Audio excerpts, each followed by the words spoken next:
సాంబశివరావు గారు చెప్పింది ఫేక్ అకౌంట్లో ఖచ్చితంగా వేరే టోన్ అనేది నెగటివ్ టోన్ రాకుండా నెక్స్ట్ మీ దగ్గరికి వస్తాం రెండోది అంటే ఈ స్కీమ్ వైఎస్ఆర్ కాంగ్రెస్ పార్టీకి ఈ స్కీమ్ పట్ల అంటే ఆటో డ్రైవర్లకి న్యాయం చేయాలని దృక్పథం ప్రభుత్వానికి ఉంటే we will welcome it sir. కానీ దీని వెనకాల 1.5 year తర్వాత ఈ ప్రోగ్రామ్ని మీరు లాంచ్ చేశారు. ఫ్రీ బస్సును కానీ 15 నెలల తర్వాత చేసినట్టుగా ఇది 1.5 year తర్వాత మీరు ప్రభుత్వం వచ్చిన వెంటనే అన్నారు, దాన్ని తీసి పక్కన పడేశారు. 1.5 year తర్వాత పెడుతున్నారు. రెండవది ఫస్ట్ కండిషన్ ఏం పెట్టారంటే వెహికల్ ఫిట్నెస్ కొత్తగా మీరు చెక్ చేసుకురండి అన్నారు. ఎవరు చేయాలి సార్? వెహికల్ ఫిట్నెస్ దగ్గరికి ఎక్కడికి వెళ్ళాలి? ఇక్కడ ఎంతమంది ఫిల్టర్ అవుతారో మీరు చూడండి ఒకసారి. మీరు మామూలుగా ఎప్పుడైనా ఆటో ఎక్కారా? హైదరాబాద్ నుంచి మీరు విజయవాడ వెళ్ళి, విజయవాడ నుంచి హైదరాబాద్ వెళ్ళి ఆటోలో ఎక్కుంటారు. అంత దూరం ఎక్కడి నుంచి అక్కడికి ఏం లేదు. హైదరాబాద్ లో ఎవరు నడపలేండి.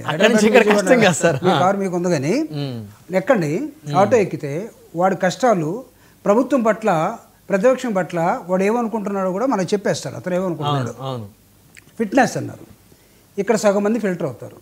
తర్వాత పెనాల్టీస్ ఏమైనా ఉంటే పెండింగ్ ఉండకూడదు అన్నారు. ఇది ఈ అర్హత 15,000 రావాలంటే నీ వెహికల్ మీద ఎక్కడైనా సరే పెనాల్టీస్ ఉంటే ఇది నీకు వర్తించదు. ఫస్ట్ ఏం చేయాలి? నువ్వు పెనాల్టీస్ అనేవి పే చేసి రావాలి. మీరు ఎప్పుడన్నా కారుకి నువ్వు స్పీడ్ బ్రేకర్ సిగ్నల్ ఉన్న దగ్గర జంప్ అయినా పెనాల్టీ పడిపోతుంది.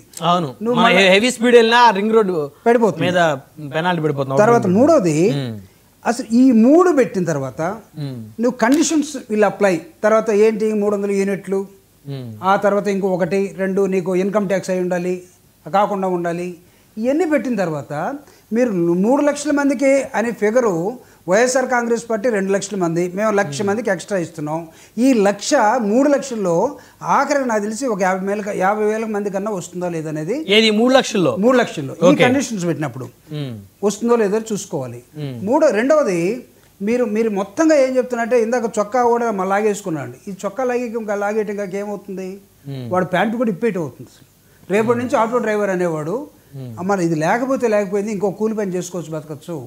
రోడ్డు మీద ఉన్న పోలీసు వాడికి నేను వెహికల్ వాడు పెనాల్టీ కట్టాలి, నా ఫిట్నెస్ వెహికల్ ఫిట్నెస్ ఉండాలి, నా ఫిట్నెస్ ఉండాలి.